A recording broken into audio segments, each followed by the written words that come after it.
Hello friends.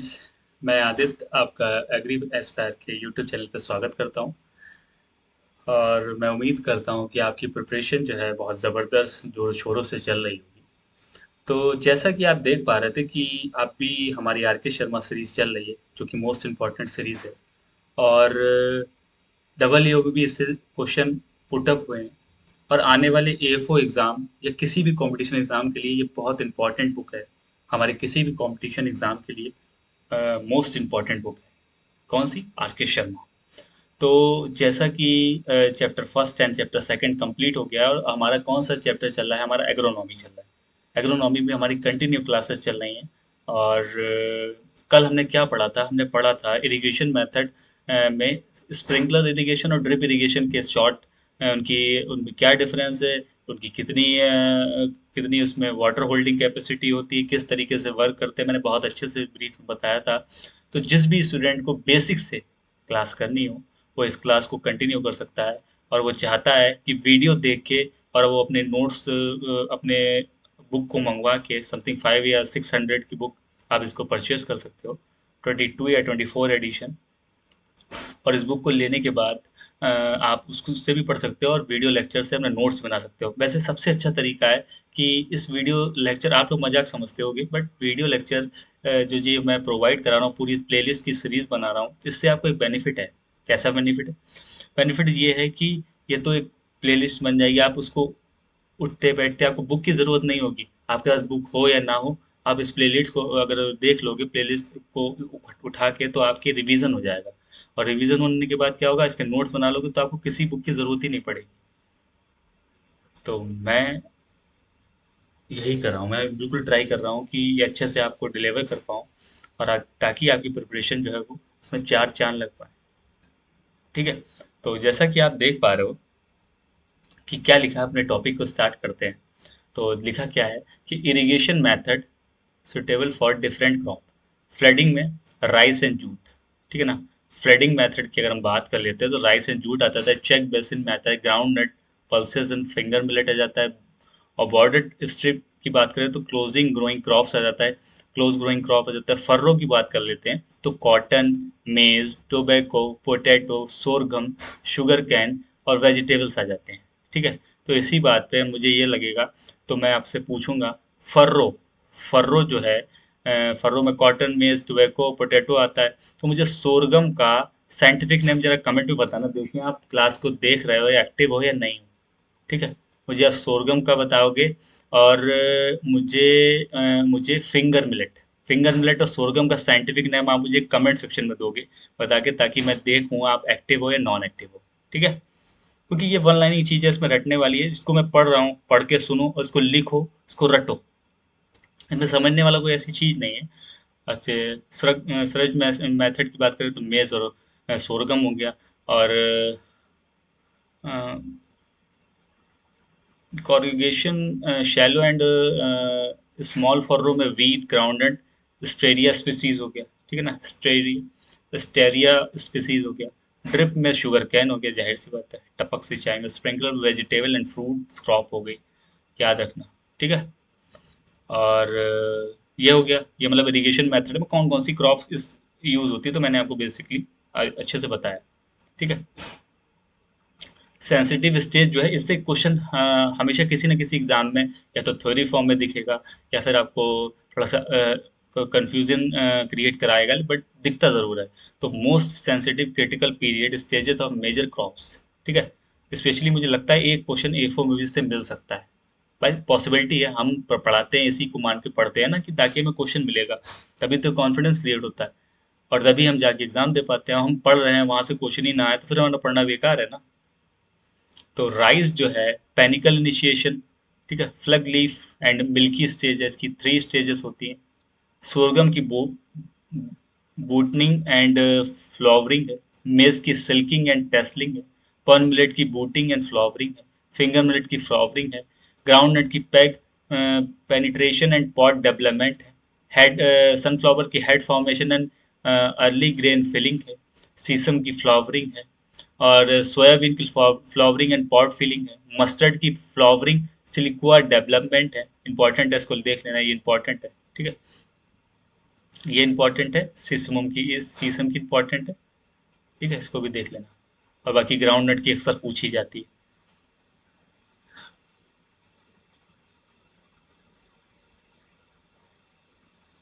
ठीक है। और black gram and green gram की है। तो flowering and early pot development है। क्या है? Flowering and early pot development है। कॉटन की क्या है? Square formation and ball formation and development है, कॉटन की ये हो गई। ठीक है। और उसके बाद शुगर कैन की कैन फॉर्मेशन है टू 120 डेज आफ्टर सोइंग में। ठीक है। टोबैको की टॉपिंग हो गई, टोबैको से टॉपिंग याद रख सकते हो। बनाना की all stage specially shooting stage. ठीक है ना। टोमेटो की क्या हो गई? टोमेटो की फ्लावरिंग एंड फूड डेवलपमेंट हो गया। अनियन का बल्ब हो गया, भाई बल्ब होते ही उसमें। और बर्ड फॉर्मेशन फ्लावर क्रॉप्स क्या हो गया, डेवलपमेंट की बात हो गई। ठीक है। ऑर्नामेंटल प्लांट्स की अगर हम बात करें तो उसमें फ्लावरिंग हो गई भाई, ऑर्नामेंटल से फ्लावरिंग की तो वही उसकी सेंसिटिव स्टेज ही हो जाती है इसकी। अब concept of available soil moisture. तो the range of available water that can be stored in soil and be available for growing crop is known as available soil water and moisture। मतलब क्या कह रहा है? The range of available water, ठीक है, can be stored in soil. भाई soil जो मृदा है उसको स्टोर करती है। And available for all growing crop, जो भी क्रॉप हम ग्रो करते हैं फिर वो अवेलेबल होता है, तो उसको available moisture and soil water बोलते हैं। ठीक है। होपफुली आपको समझ में आया होगा इसके बारे में। अब बात करेंगे इसी में आगे। It is a difference between the amount of water in the soil at field capacity and the amount of the permanent wilting point referred to as available water और मॉइस्चर। ठीक है ना। तो क्या बोल रहा है कि difference between amount of water in the soil field capacity and the amount at the permanent wilting point refer to as available water and moisture. ठीक है। readily available water readily available water is the portion of available water which the crop use without affecting its evapotranspiration and growth. The portion is often indicated as a fraction of available water, which is development primarily on the type of crop and evaporative demand. ठीक है ना। Which is development primarily on the type of crop and evaporative demand. May many shallow rooted crops such as most vegetables require high moisture level for acceptable yields. Deeper rooted crop and will generally tolerate higher uh, depletions। ठीक है ना। मतलब क्या बोल रहा है कि the portion जो water which is the crop in affecting वो ट्रांसमिशन ग्रोथ के लिए होता है। The portion is often indicated in fraction available water हो जाता है। उसके बाद मतलब अगर रूटेड क्रॉप्स के लिए हो जाता है, मोस्ट वेजिटेबल्स के लिए भी ज़रूरत हो जाता है। हाई मॉइस्चर लेवल जो है एक्सेप्टेबल ईट्स पे डिपेंड करता है। ठीक है ना। ये बोल रहा है मतलब किसके बारे में? इसके मतलब soil water moisture and water holding, कितना वाटर होल्ड कर पाता है। The water readily available to plants is different between water content at field capacity permanent building point। तो ये इसका फार्मूला दिया हुआ है। The term availability involves to nation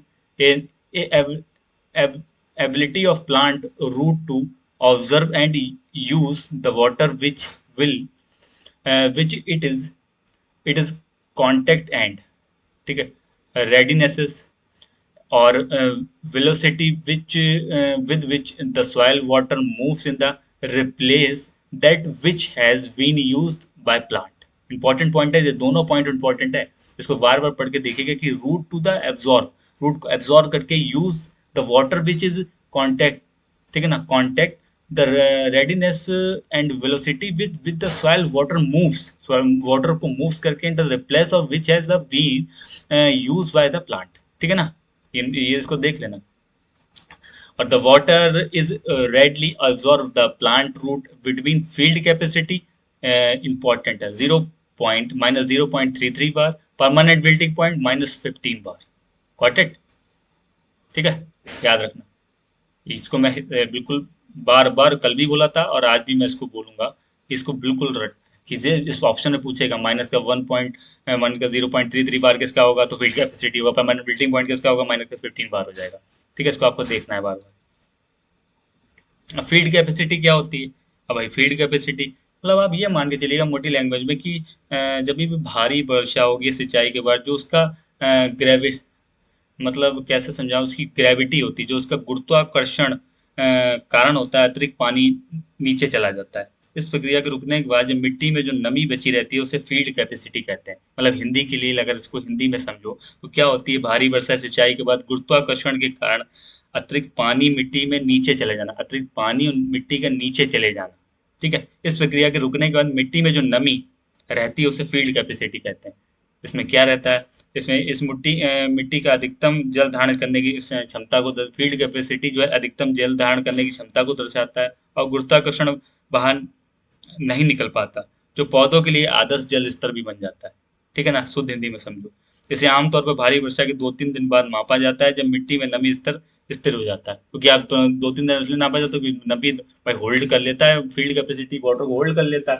तो फील्ड कैपेसिटी जब होल्ड कर लेगा तो फिर उसमें मॉइस्चर ज्यादा निकलेगा, तो इसलिए 2-3 दिन बाद उसको नापा जाता है। अब यही इंग्लिश में मैं आपको बताऊंगा कि क्या बोल रहा है। अभी मैंने आपको हिंदी हिंदी में बता दिया। ठीक है, तो वही बात है। Field capacity is the amount of soil moisture और water content held in soil after excess water has drained away water had drained away at the rate of downward movement and materially decrease, which usually take place within 2 to 3 days after rain irrigation in the previous soil uniform structure and texture। ठीक है ना, जो मैंने बताया। The physical definition to field capacity express by symbolically as is the bulk water content retained soil at -33 kg and -033 bar hydraulic head section purpose section purpose. ठीक है ना, इसको भी देख लेना। बाकी मैंने हिंदी में आपको समझाया। Field capacity is the amount of water the soil can hold against generate by gravity. This usually occurs between 1/10 ATM. ठीक है ना, कोर सॉइल 1/3, मतलब अगर कोर सॉइल में 1/10 एटीएम होता है और हैवी सॉइल में 1/3 एटीएम होता है। इसको भी देख लेना कि विच वन इज कोर्स वाल के बारे में पूछ लेगा 1/10 हो जाएगा, और कोर्स वाल के हैवी वाल के बारे में पूछेगा 1/3। Field capacity considered as upper limit of available water. Most important point है कि upper level limit of water किस में पाया जाता है। तो answer will be answer consider हम क्या करेंगे, आंसर कंसीडर करेंगे फील्ड कैपेसिटी। ठीक है ना, अपर लिमिट अवेलेबल वाटर किस में पाया जाता है, अपर लिमिट अवेलेबल वाटर किससे पाया जाए, ये क्वेश्चन मेरा आपसे है तो आप फील्ड कैपेसिटी से बताओगे। Field capacity is characterised by measuring water content after wetting soil profile covering its prevent evaporation and monitoring the change is soil moisture in the profile water content when the rate of the change is relatively small is indication of when drainage cases and is called field capacity। It also termed drained upper limit। अगर हम field capacity को also name के नाम से अगर हम जानेंगे, किसको दूसरे नाम से जानते हैं, ड्रेन्ड अपर लिमिट भी बोलते हैं इसको। ठीक है ना, मोस्ट इंपॉर्टेंट क्या है कि कोर्स में क्या है 1/10 एटीएम रहता है, हैवी सॉइल होगी तो 1/3 एटीएम रहता है। फील्ड जब भी आपको अपर लिमिट ऑफ वाटर अवेलेबल दिखाई देगा अगर बोला जाए तो फील्ड कैपेसिटी इसका राइट आंसर होगा। आगे चलते हैं, लेट्स मूव इट। ठीक है, अब हम बात करेंगे किसकी, परमानेंट बिल्डिंग पॉइंट की। अब भाई परमानेंट बिल्डिंग पॉइंट या बिल्डिंग पॉइंट बात तो एक ही है। तो क्या होता है कि हिंदी में समझो, मिट्टी में नमी का वह न्यूनतम स्तर जब मिट्टी के कण में पानी की इतनी मजबूती से पकड़, जब मिट्टी के कण जो है पानी को इतनी मजबूती से पकड़ लें कि पौधे उसे अवशोषित नहीं कर पाते हैं, जिससे पौधे अपवर्तनीय रूप से मुरझा जाते हैं। भाई कि क्या होगा, नमी का वह न्यूनतम स्तर है जब मिट्टी के कारण कण जो है पानी को मजबूती से पकड़ लेते हैं। जब मिट्टी के कण पानी को मजबूती से पकड़ कर लेंगे तो पौधे उन्हें अवशोषित नहीं कर पाएंगे। अब पौधे उन्हें अवशोषित नहीं कर पाएंगे तो पौधे का अपवर्तनीय रूप से भाई मुरझा जाएंगे। जब भाई पानी मिट्टी ले रही है तो जब मिट्टी लेने के बाद जब वो प्लांट को दे ही नहीं पा रहे अवशोषित करने के लिए तो फिर पौधे तो मुरझा जाएंगे। तो यही हमारी परमानेंट बिल्डिंग फाइन है। तो इसमें मिट्टी में मौजूद पानी की जड़ों के लिए उपलब्ध नहीं होता है, ठीक है ना। भले ही मिट्टी अभी भी नम हो फिर भी उनके लिए वाटर अवेलेबल नहीं होता है। इसमें अक्सर 1.3 मेगापिक्सल की जल मिट्टी से मात्रा के रूप में परिभाषित किया जाता है जो पौधे के लिए एक मानक माना जाता है। इसे 1.3 मेगापिक्सल में परिभाषित किया जाता है जो पौधे के लिए मानक माना जाता है, ठीक है ना।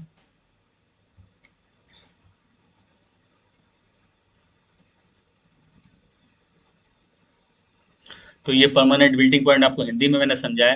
The soil moisture content at which the plant will be wilt and die while there still may be water in the soil. The plant is not able the plant is not able to extract sufficient water from the soil water meets need, ठीक है ना।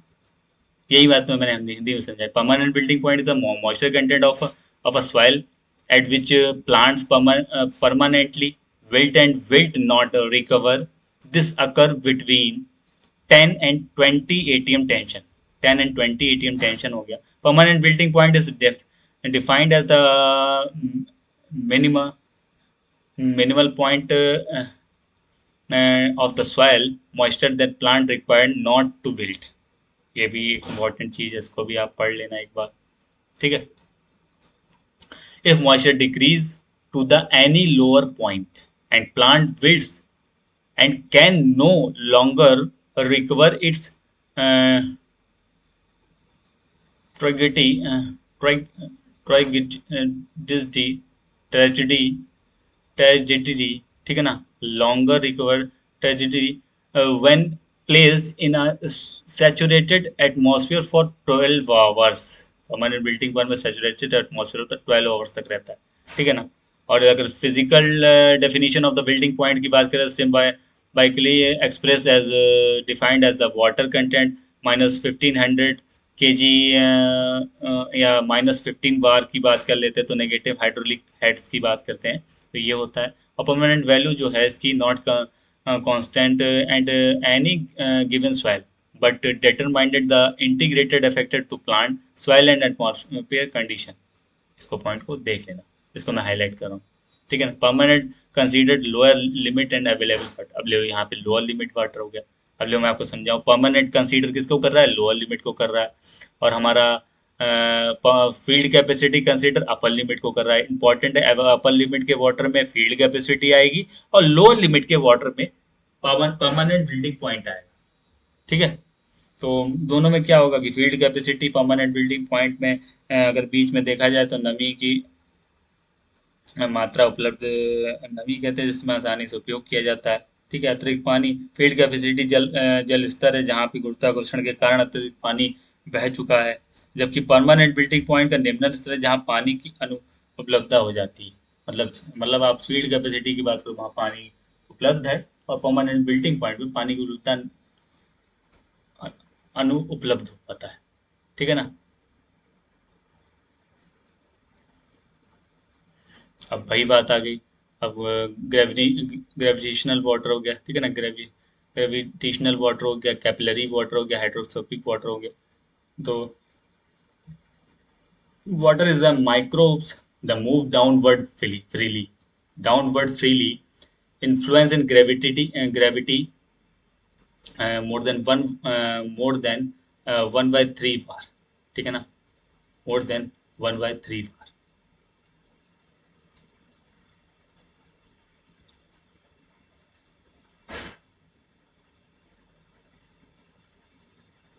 More than नहीं भाई, less than होगा, गलती यार हो गई।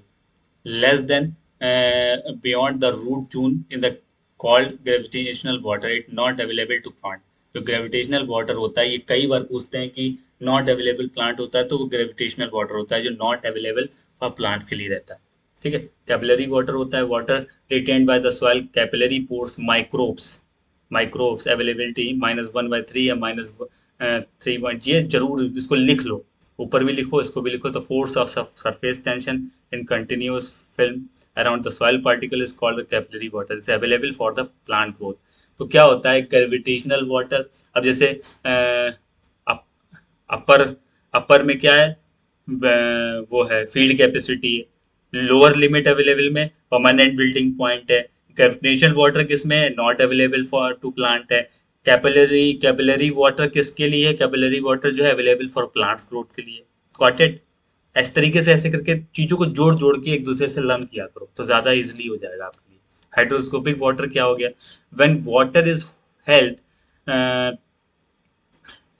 held tightly, when water is held tightly and then thin film around swell particles by absorption force and no longer moves in capillary pores is called hydroscopic water. Its growth is more than minus 31 bar. तो इसका क्या है? Less than 1/3 बार। इसका क्या है? Minus का 1/3 बार हो गया, या -31 बार हो गया जो कैपिलरी वाटर है। और लेस मोर देन माइनस का 31 बार जो है वो इसका हो गया है हाइड्रोस्कोपिक वाटर। ठीक है ना? इसको रटना।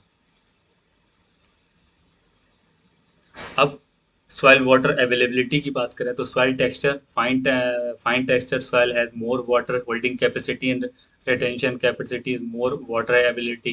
क्वेश्चन जरूर आता है, रट लो इसको यहाँ से बच्चों, मेरे फ्रेंड्स। ठीक है, सॉइल टेक्सचर की बात करें तो fine texture soil has more water holding capacity, retention capacity, so more water availability हो गया। सॉइल स्ट्रक्चर की बात करें तो well aggregated soil have have more retention of water, so have more available water soil structure में। ठीक है ना? एग्रीगेट सॉइल में मोर रिटेंशन हो जाता है।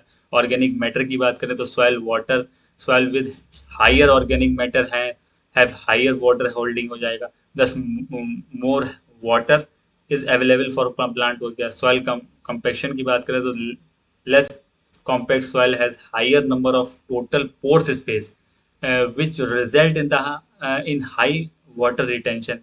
अगर सॉइल कंपेक्शन की बात करें, इन चारों को आपको रटना है। ठीक है ना? और सोल्यूबल सॉल्ट की बात कर लें, सोल्यूबल डेप्थ की बात करेंगे, सोल्यूबल सॉल्ट की बात करेंगे तो सॉल्ट की बात करें तो presence of high soluble salt in the soil increase osmotic potential result in low available water content हो गया। ठीक है ना? उसके बाद सॉइल डेप्थ की बात करें, high soil depth has high available water content हो गया। डेप्थ की मैं बात करें तो ये 6 पॉइंट आपको याद करें। सैचुरेशन क्या होता है? सैचुरेशन क्या होता है? Occurs when all the wides in the soil completely filled with water। क्या होगा? voids in the soil completely filled the water although there is plenty, ठीक है ना, of water available of the crop at saturation। water uptake seriously uh, curtailed curtailed by the lack oxygen in the soil। ठीक है? Crop saturation में water Uptake seriously curtailed while lack of oxygen in the soil at soil water contents greater than field capacity।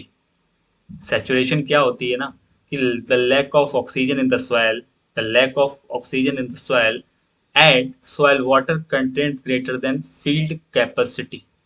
ये आपका हो गया saturation। अब इवोपर transpiration क्या होता है? इवेपोर ट्रांसपिरेशन जो है वो the process by which any liquid, ठीक है ना, escapes liquid escapes from surface into the atmospheric gases is state known as evaporation। ठीक है ना? जो लिक्विड एक्वेस होता है, जो surface into the atmospheric gases होती है ना, उसमें एवोपोरेशन होता है। और evaporation water from surface for free water surface diffuse diffusive process by which liquid water in the form vapour lost in the atmosphere और एटमॉस्फेयर। ठीक है ना? ये एवोपोरेशन हो गया। ट्रांसपिरेशन क्या होता है? Transpiration the process which soil water in the form of which soil water in the form of vapor leaves the plant canopies leave the plant canopies entire surrounding atmosphere. मतलब क्या होता है कि from vapour leave the plant canopies में जाता है, उसके बाद इंटर क्या होता है, सराउंडिंग एटमॉस्फेयर में आ जाता है, ठीक है ना, वो ट्रांसपिरेशन हो जाता है। और इवेपो ट्रांसपिरेशन क्या हो जाता है, evapotranspiration the cycle of water field consist of its entry in the soil infiltration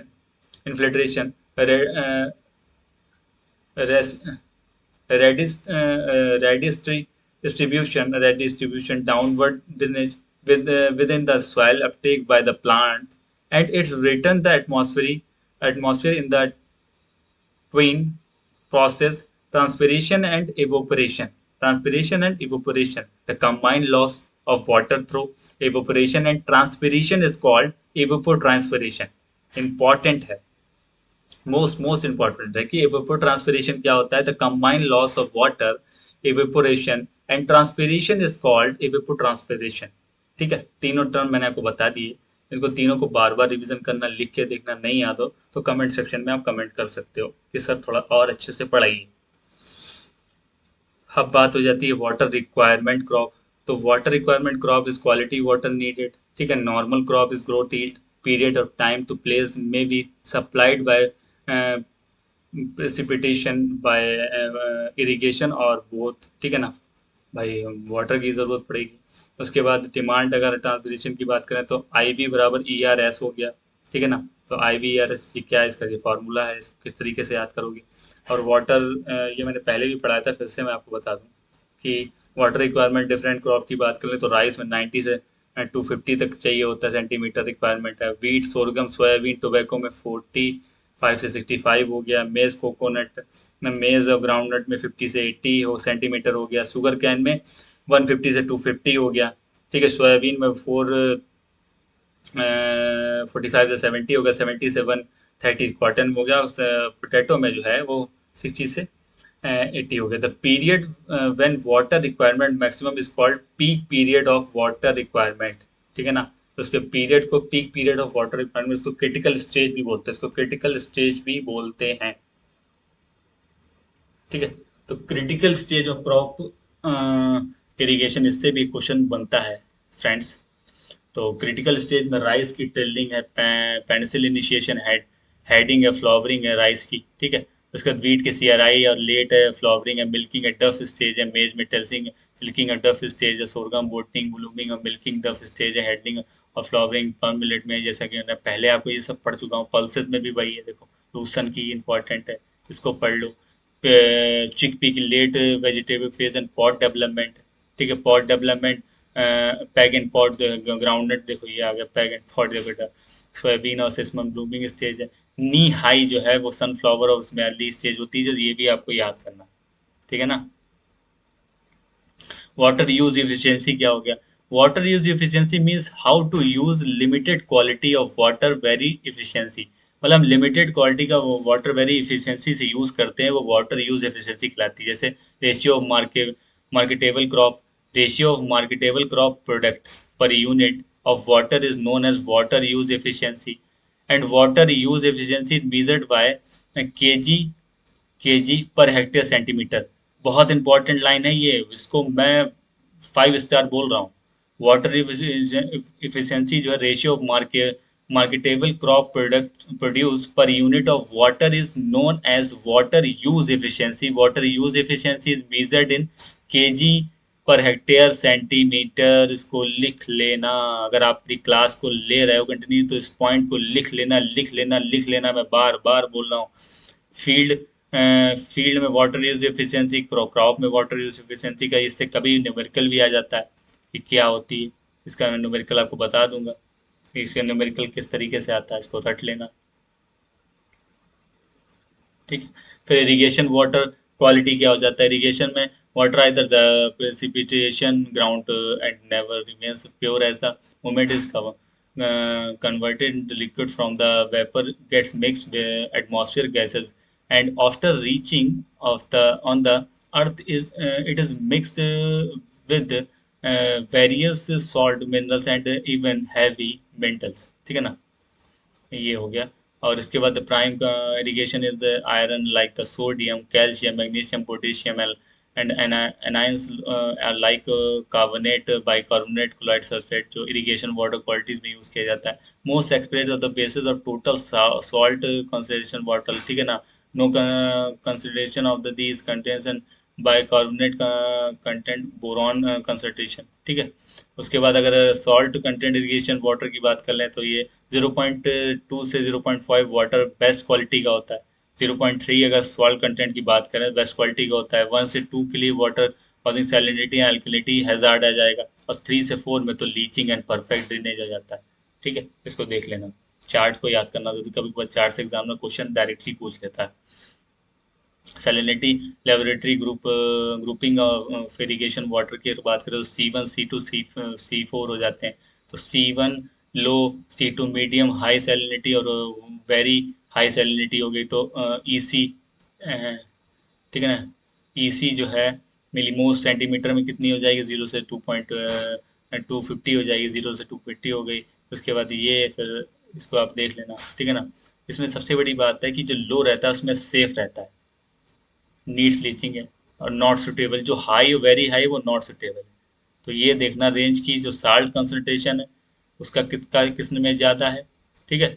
और उसके बाद सबसे इम्पोर्टेंट है कि इसमें रिमार्क में सेफ कौन सी है, सेफ लो है। और मीडियम जो है वो नीड्स लीचिंग की ज़रूरत पड़ती है, उसमें आपको नीड सबसे ज़्यादा मीडियम सैलिनिटी वाटर को तो लीचिंग ज़रूरत पड़ेगी। और हाई और वेरी हाई की नॉट सुटेबल, वो सुटेबल ही नहीं है, क्योंकि बहुत हाई इसकी EC भी हाई है। और देन इसका जो है इसका सॉल्ट कंसंट्रेशन, इलेक्ट्रिकल कंडक्टिविटी भी इसकी हाई है, इसका सॉल्ट कंसंट्रेशन भी हाई है। Bicarbonate content of irrigation water हो गया।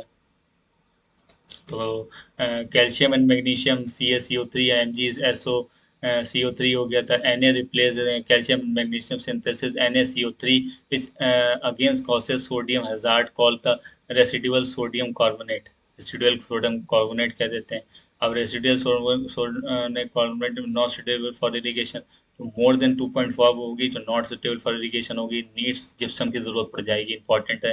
1.25 1.25 2.5 जो है वो मार्जिनल हो जाएगी, नीड जिप्सम की हो जाएगी। और लेस देन 1.25 सेफ रहती है, इसमें किसी की ज़रूरत नहीं पड़ती, ठीक है। अगर मैं आपसे पूछूं कि रेसिडुअल सोडियम कार्बोनेट है उसमें जो लेस अगर 1.25 है तो वो सेफ है। और हेजार्ड इरिगेशन का जो फार्मूला है ये आप याद कर लो कि कहाँ Na+ और Ca+ अपॉन Mg/2 किस तरीके से होता है। और ऐसे C1 C2 C4 ऐसे S1 S2 S3 S4 हो जाता है। तो हेजार्ड में जो है वो लो में जो है वो 10 रहता है, और हाईएस्ट में 31 तक पहुंच जाता है, मतलब ये याद रखना। तो जो S1 रहेगा वो लेस देन 10 रहता है, और S4 जो है 26 से 31 रहता है।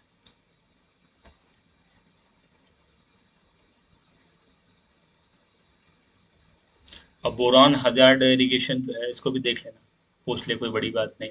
तो C1 से लेकर C5 तक इसकी स्टेज रहती है। तो नॉर्मल में जो है लेस देन 3 रहता है, ideal for all crops and all soil, ठीक है ना, आइडियल रहता है। उसके बाद लो बोरॉन वाटर जो है 3 से 4 रहता है all crops and heavy medium soil के लिए हो जाता है। मीडियम बोरॉन वाटर जो है 4 से 5 can be use of most crop and heavy soil के लिए हो जाता है। वो बोरॉन वाटर की बात करें C4 5 से 10 and semi tolerant and tolerant crops heavy soil के लिए हो जाता है। और जो हाई बोरान रहता है ना वो नॉट सुटेबल फॉर, या पूछ सकता है कि कौन सा बोरान का जो रहता है तो उसका जो पीएच रहता है, उसका जो ppm बोरान का रहेगा वो more than 10। Relationship between the EC SAR sodium absorption ratio, और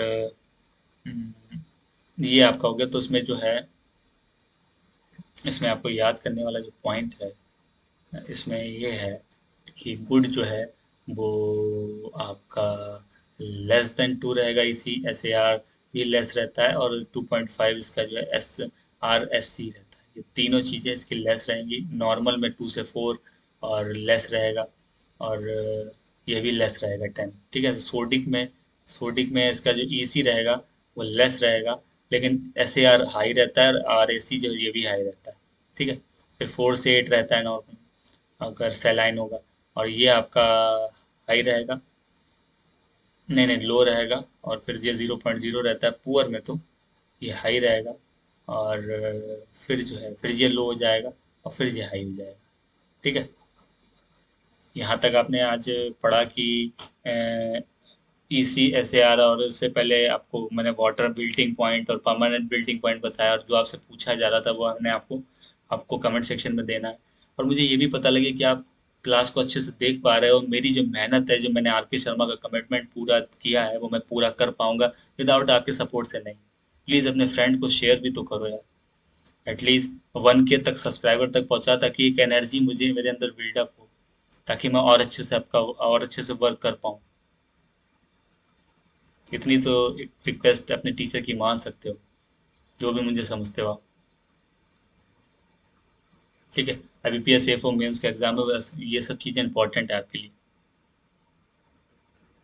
होपफुली आपको क्लासेस बहुत अच्छी लगी होगी और आपको मज़ा आया होगा। इसी तरीके से डेली कंटिन्यूटी, एक A4 साइज कॉपी ले लो, स्पायरल, और कंटिन्यूटी अगर आप क्लास करोगे, आई प्रॉमिस आपके कहीं भी स्कोर कम नहीं होगा, आप हर भीड़ से 10 नंबर लीड में होगे। ये मेरा प्रॉमिस है आपसे। बस क्लास को कंटिन्यू कर। ठीक है। इसी तरीके से पढ़ते रहिए, बढ़ते रहिए, और अपने मम्मी पापा का आशीर्वाद लेते रहिए, उनकी सेवा करिए। मिलते हैं नेक्स्ट क्लास में। तब तक अपना अपने परिवार का ध्यान रखिए। लाइक और सब्सक्राइब करना, सपोर्ट करना ना भूलें। जय हिंद, जय भारत।